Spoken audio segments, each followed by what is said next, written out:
preparado para uma aventura recheada de sabores e belezas naturais? Dessa vez, vamos direto para o Parque das Neblinas, na divisa entre Bertioga e Mogi das Cruzes, aqui em São Paulo. Numa área com mais de 2.800 hectares, boa parte de ex-fazendas da região, hoje encontramos uma mata regenerada, que cresceu graças à insistência da natureza.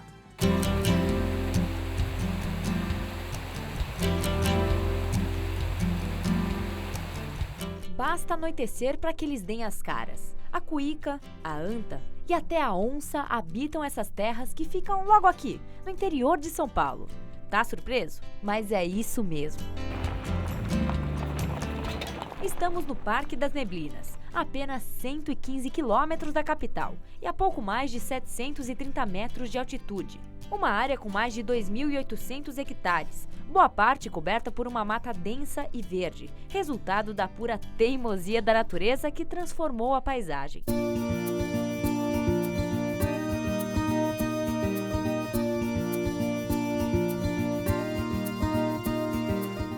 O Parque das Neblinas está então no entorno do Parque Estadual, são um conjunto de 4 fazendas, no total somam 6.100 hectares.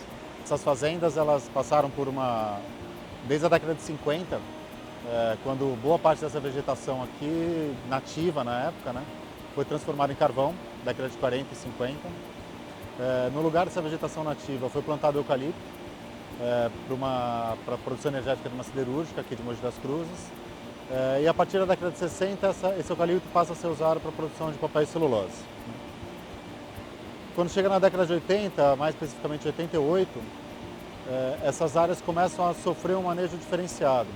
Então, parte das áreas antigamente produtivas passaram a ser abandonadas, ou seja, não mais produtivas e viabilizando um processo de regeneração natural da Mata Atlântica. Então, esse processo aconteceu de uma forma bastante intensa, principalmente entre 88 e 99. E foi em 99, então, que a área ambiental, que cuidava, que zelava por essa área, percebeu que ela tinha mais vocação para ser uma unidade de conservação do que uma fazenda produtiva, propriamente dita. Tá vendo só? É a natureza do ambiente, úmido, farto em sementes e que aos poucos voltou a ser usado como corredor de passagem para animais típicos da região, fechando assim um ciclo.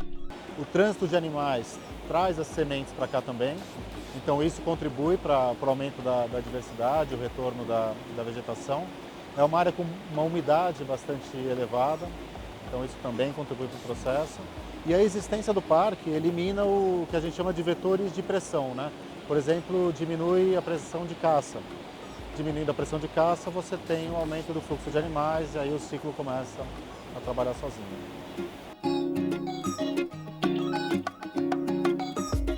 Muitas espécies, De fauna você tem todos os grandes mamíferos aqui. Tirando a onça-pintada, que a gente tem relato dela, mas nunca fez o registro científico, vamos dizer assim. Mas os mateiros aqui da região todos relatam a presença dela. Mas onça-parda, lontra, antas, veados, são bichos que costumam passar com bastante frequência aqui na área. As aves também muito presentes, mais de 200 espécies registradas. E muitas espécies, inclusive de flora, no caso, nascendo embaixo dos antigos plantios de eucalipto. Mais de 100 espécies nativas nascendo embaixo dos antigos plantios de eucalipto. Desde dos pequenos cuíca até os maiores. Onça, anta, irara, lontra, paca, cutia. Sandro conhece bem a região. Morador dos arredores, quando garoto fazia dessa mata o parque de diversões e também fonte de comida. Então, eu adquiri esse conhecimento caçando, desde pequeno. Porque tem vários tipos de caça, Eu comecei de uma forma que é você ir atrás do pé de fruta, fruteiras no mato, caneleira, cambuci, grumixava, araçá, cambucá e outras, Então, quando era a época de cria, essa época de cria a gente não caçava, então a gente ia atrás dessas árvores, no caso frutíferas, para a gente poder achar aonde que o bicho poderia estar comendo no próximo ano. Agora, Sandro usa sua experiência para ajudar nas pesquisas. Espalha câmeras fotográficas pela mata para registrar os ilustres moradores da região, como as antas e até mesmo as onças. achei o carreiro na beira do rio, na beira de um rio. Eu peguei a câmera, procurei o melhor foco para mim ver se eu conseguia captar, eu não sabia se ela vinha de frente ou por trás. E coloquei a câmera na melhor posição e foi quando eu consegui capturar a imagem de não de uma, mas de duas antas, que foi até uma surpresa pessoal. Então a onça foi o seguinte, eu achei o arranhado dela na árvore e a gente tentava filmar, não filmava. Aí eu fui e urinei no local onde que ela arranhou. Aí eu urinei, ela ficou brava, ela ia lá cheirar, acho que marcou o território, para marcar o território ela arranhava, ela lambia, rolava em cima lá e acabou filmando bem as onças. Marcando o território dela, ela ficou brava. Usando todo esse conhecimento, ele se tornou um mateiro, um guia especializado em mata. E hoje ajuda pessoas como a Maísa. A bióloga realiza um projeto de pesquisa na região. A gente coloca as armadilhas fotográficas para a coleta dos dados. O objetivo principal do projeto é avaliar o estado de conservação dos felinos que tem presentes nessa área. E a gente encontrou até o momento onça parda e jaguatirica, que a gente conseguiu fotografar através das câmeras fotográficas.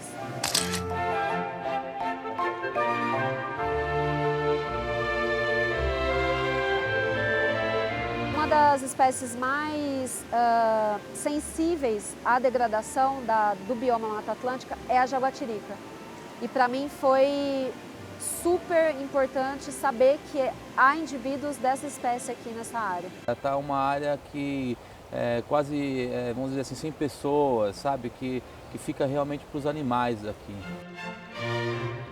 Outro ponto forte da presença desses animais aqui é que o parque faz limite com o Parque Estadual da Serra do Mar, que é uma área muito conservada ainda na Mata Atlântica, que abriga muitas dessas espécies. No Parque das Neblinas já foram desenvolvidos cerca de 45 projetos de pesquisa. Ano passado a gente concluiu uma pesquisa com o muriqui, que é o maior primata das Américas. Inclusive o Parque das Neblinas é uma área estratégica para a conservação dessa espécie na Serra do Mar. A formação de uma base científica é o que dá base para qualquer programa de manejo dentro de uma unidade. Não só conhecer o que tem, mas conhecer o status de conservação, vamos dizer, o quanto essa área está bem conservada ou não. Ainda sob o efeito do friozinho matinal, quietos os passarinhos observavam do alto a movimentação no meio da mata, que se revelou em seus mínimos detalhes. Então essas daqui são micro-orquídeas, né? Elas estão aí entre as menores orquídeas do mundo, que no parque foram identificadas 94 espécies de orquídeas, sendo que muitas delas são micro-orquídeas. Né? Por aqui a fartura é boa, mesmo. Vai de flores a frutos. E é legal porque assim, a Mata Atlântica ela é muito rica nessas coisas em espécies com potencial de manejo, não madeireiro. Né? Então bromélias, helicônias, guaricangas são espécies ornamentais, por exemplo. Você tem o cambuci, o jussara, a gabiroba, uvaia, maracujá nativo, que são espécies que podem ser aproveitadas também enquanto frutos. Antes de mergulharmos nos sabores e aromas dessas frutas, chegou a hora de conhecer o parque por outra perspectiva. Aqui é o Ritatinga, acho que é a principal artéria de vida aqui do Parque das Neblinas. É um rio importante porque ele está encaixado entre o Parque das Neblinas e o Parque Estadual da Serra do Mar. Né? Então a gente brinca que é um rio que está condenado a ser limpo, né? Porque toda a bacia dele está protegida por essas duas unidades de conservação.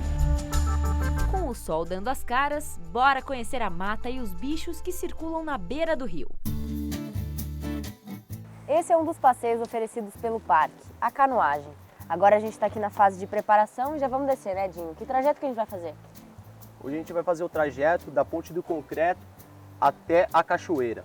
Beleza, mais ou menos aí uma meia hora. 1h30. 1h30? De 1h a 1h30. A gente tem várias paradas onde a gente vai poder conhecer várias prainhas, né, vários pontos legais, onde a gente vai poder identificar vários rastros de bichos, carreiros que o bicho deixa, por exemplo, a anta, a paca, a lontra, deixa vários rastros. Então os turistas gostam muito disso, de ver o que está acontecendo no local. Beleza, vamos lá então.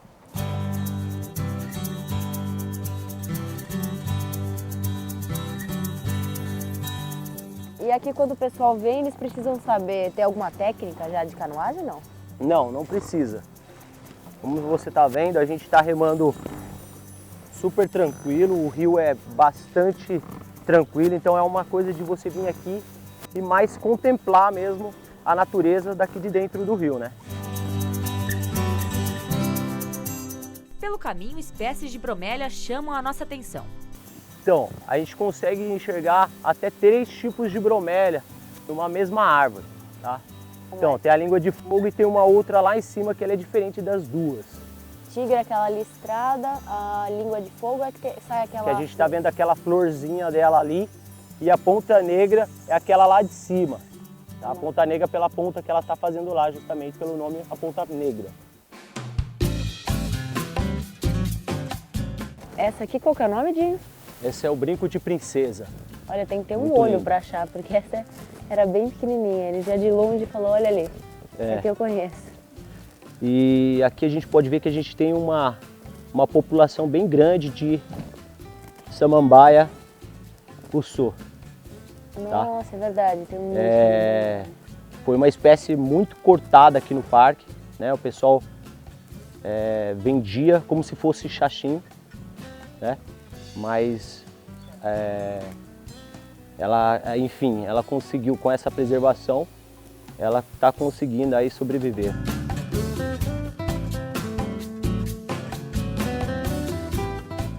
Olha o que o Dinho encontrou aqui.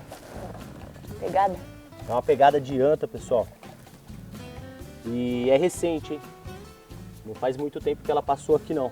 Bem recente. Provavelmente hoje, hein? Provavelmente hoje. Ela passou por aqui, ó. Será que você assustou com a gente? Pode ser.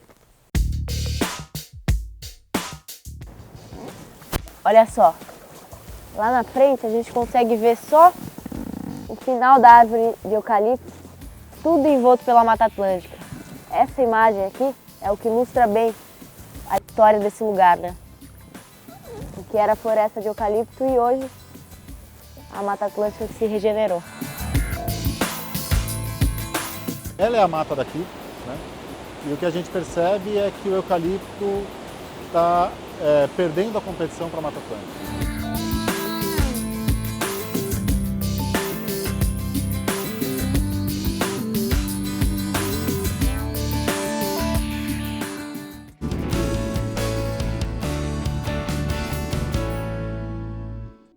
De volta com o Good News.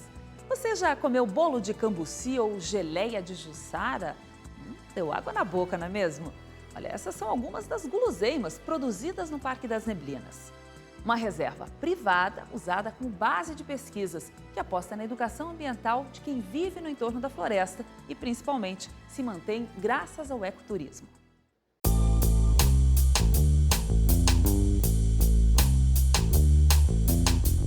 A manhã de sol vibrante desperta nossos sentidos. No café da manhã, uma mesa apetitosa. Frutas, bolos, geleia e o melhor, tudo com gostinho de Mata Atlântica. O que a gente tem aqui de receita com juçara?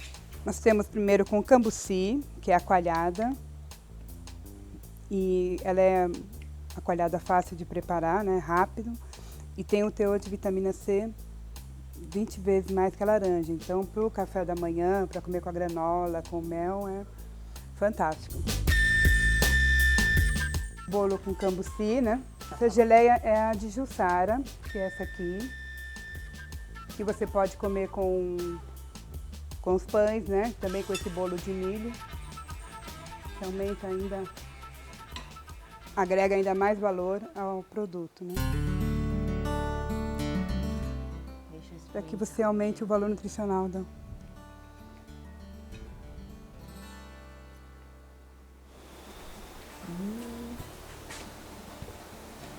Nossa, que delícia! Tem a geleia com cambuci, né, que nós servimos aqui com os pães. Nós servimos também ela só com o queijo, a geleia de juçara, cambuci, junto com o queijo Minas. Vai com tudo, então. Vai bem com tudo. Você já ouviu falar da panqueca de Jussara? Não? Então vai aprender a receita agora. Bom, eu tô aqui com a Renata, que trabalha aqui na cozinha do parque e que também ajuda a desenvolver as receitas. Essa aqui que a gente vai fazer, vocês desenvolveram? Sim, é panqueca com Jussara. Tá, ela vai ensinar a gente a fazer, então. 3 colheres de Jussara, 250 ml de leite, 2 ovos, 3 colheres de óleo, 6 colheres de farinha de trigo. Bate bem no liquidificador. E fica assim, né? Fica assim. E aí fica até com a cor da Jussara, né? Sim. Agora vai ao fogo.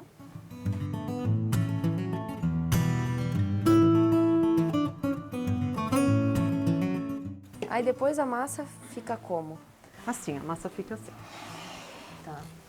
É roxinha a cor da Jussara, mas parece uma massa de panqueca. Aí pode rechear com carne moída, recheio a gosto.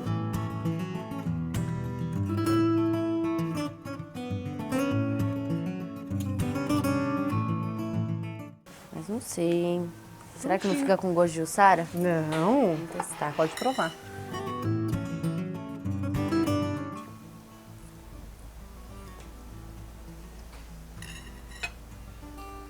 Nossa, não tem gosto de Jussara. Não. Nenhum. Muito gostoso. Gosto de panqueca.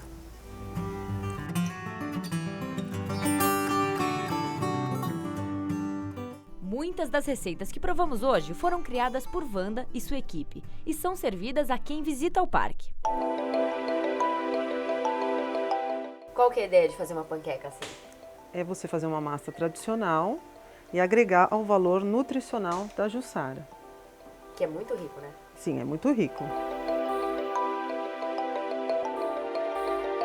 Para entender melhor a importância dessas delícias provadas logo cedo, resolvemos voltar à mata. Então agora a gente vai subir na Jussara e vai utilizar esses equipamentos que é de segurança, que é a cadeirinha.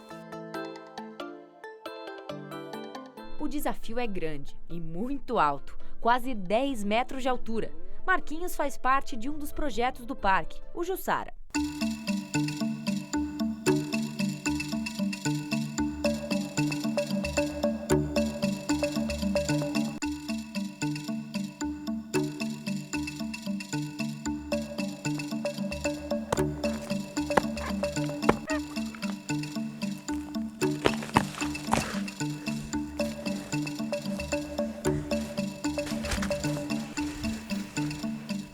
Olha lá, ele trouxe um cacho inteiro. E agora, Marquinhos?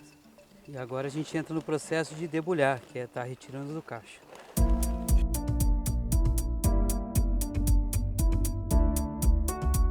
Aqui no parque a gente tem um trabalho com Jussara que começou em 2003, né, com repovoamento das áreas. Os remanescentes daqui, de Mata Atlântica, já tinham sido bem explorados e a gente não identificou nenhuma matriz de Jussara aqui em toda essa área. E a Jussara, por ser uma espécie extremamente importante para a conservação da Mata Atlântica, foi uma espécie que a gente começou a repovoar aqui na região. Hoje são 100 hectares, né, que estão sendo repovoados desde 2003, com o objetivo de manejo, né, para manejar essa espécie.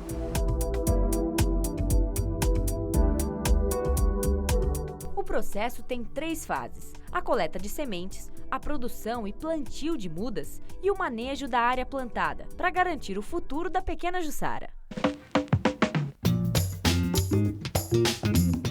Depois de todo esse processo, a gente chega agora na fase de plantar as sementes. Olha só, a semente da Jussara é assim. Depois da coleta, ela vem para a central, onde ela passa pelo processo de beneficiamento e fica desse jeito. Vamos lá, Marquinhos.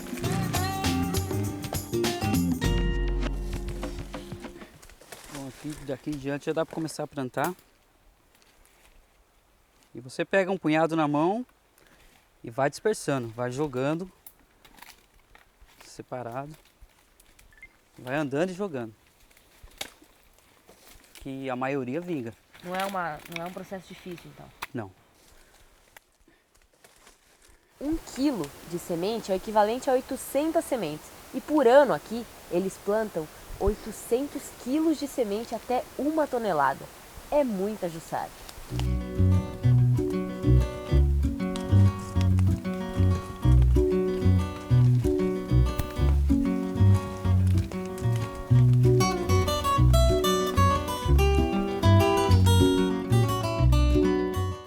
Marcos, e você já esteve do outro lado, né? Você já trabalhou com extração ilegal? Já, teve um período que eu já trabalhei com o corte do jussara mesmo. Que eu não tinha...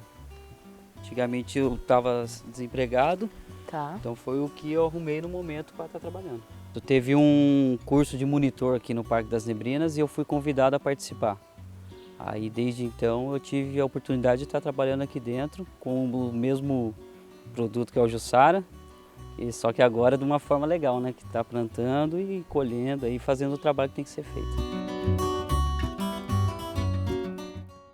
A gente começou a observar que aqui na região a gente tinha muitos proprietários com muitos remanescentes florestais, com matrizes de jussara maravilhosos. E aí a gente começou a obter sementes desses proprietários aqui em Itaipeba. Foi assim que seu Cláudio entrou para o programa. Morador de Itaipeba, a cidade mais próxima do parque, ele tem no quintal de casa matrizes da palmeira jussara. Tá aí, mais uma fonte de sementes. A função da jussara, que eu tenho matrizes, né, é preservar, não é desmatar, não é roçar. Aí já é uma grande coisa, porque primeiramente quando eu comprei o sítio o pessoal devastou tudo. Aí é que eu percebi que não era para ser devastado. E qual que é a importância então de fazer esse trabalho que você faz? Eu gostei da ideia de preservar a jussara, é uma planta bonita e muito demorada para se tornar adulta. Ela leva 10, 15 anos para se tornar adulta. A palmeira jussara é uma das espécies assim que hoje a gente é considerado um dos produtos explorados mais importantes da floresta, é uma espécie-chave, né, para a conservação da Mata Atlântica. Por quê? Ela é uma alternativa de alimentação para mais de 70 espécies da fauna. Né? A gente também fala de toda uma dinâmica que existe em volta dessa floresta, porque esses animais, cada um tem a sua importância, de trazer outras sementes, de fazer um controle. Hoje a orientação é vamos plantar muito jussara e tentar tirar essa espécie da lista. Porque o palmito é maravilhoso, é um dos melhores que a gente tem no mercado. Mas hoje, pensando, né, na importância dessa palmeira, a forma, né, essa dificuldade de retorno de semente para a floresta, então vamos aproveitar a polpa, já que tem uma polpa tão nutritiva, né, e a gente deixa o palmito um pouco para depois. Seu Zé também mora no entorno do parque. Apesar de ajudar a preservar a jussara, o negócio dele é o cambuci. Essa aqui é um exemplo de árvore de cambuci. O seu Zé plantou ela em 1991, já tem 22 anos essa árvore. Mas se a gente procurar, não vai achar fruto, porque não está em época. Então a única forma de conservar o cambuci é assim, ó, congelando. Esse aqui veio direto do freezer do seu Zé, olha como é que fica.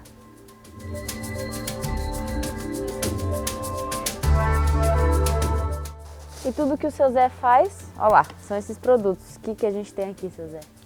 Nós temos o conhaque, né, que é uma novidade, é o conhaque que é feito com álcool de cereais, né? O licor, o licor. A geleia, o cambuci em polpa, né? E o xarope.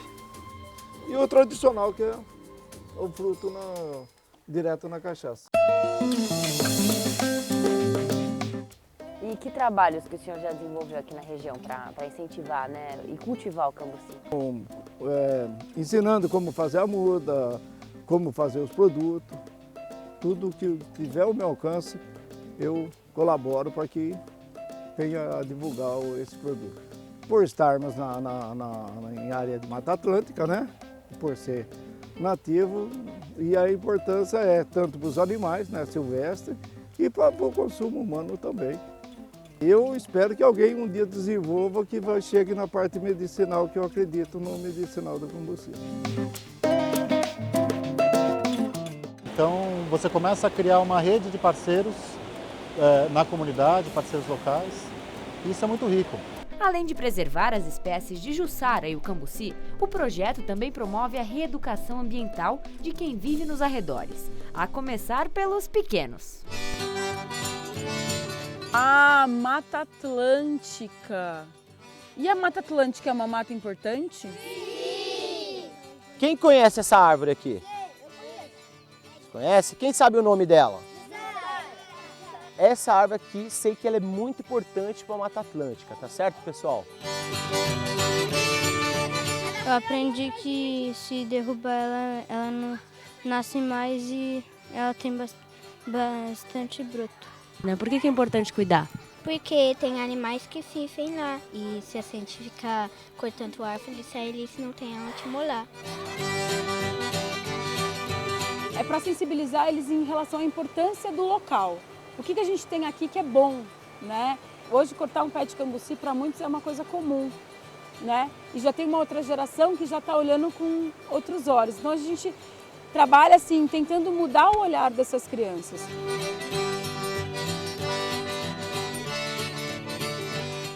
Programa que ajuda a preservar as espécies nativas, incrementa a renda da comunidade e ainda aguça a criatividade e o paladar de quem mora nos arredores do parque. A gente começava a fazer essa educação através da boca, porque realmente são pratos gostosos. Então, nossa, mas o que é isso? E aí o monitor vinha e contava todo o que tinha por trás daquele prato. Então, toda uma cadeia produtiva de uma espécie nativa que está ameaçada de extinção, que está sofrendo um processo de repovoamento aqui na área do parque e que gera renda para os proprietários do entorno. Então, a pessoa acaba se apaixonando mais. E o interessante é que quando a gente fala que essa jussara, esse fruto do jussara, é o palmito, que eles estão acostumados a comprar em beira de estrada, em aqueles postos que vendem, né, aqueles potes com palmito, em pastelarias e churrascarias, as pessoas elas começam a perceber também a importância delas na cadeia produtiva, né, como a responsabilidade delas como consumidores. Então muitas falam, nossa, eu não sabia disso, então é um trabalho, nossa, eu não vou mais. Poxa, então qual o palmito que eu posso comer? E começa a perguntar, começa a especular, o que eu posso fazer para ajudar? Então a gente começou a utilizar das receitas para também fazer esse trabalho de sensibilização e educação. Receitas que você confere no site do Good News, feitas com cambuci e jussara, que foram colhidas logo ali, no quintal de casa, o Parque das Neblinas. E o melhor de tudo, sem agredir a natureza.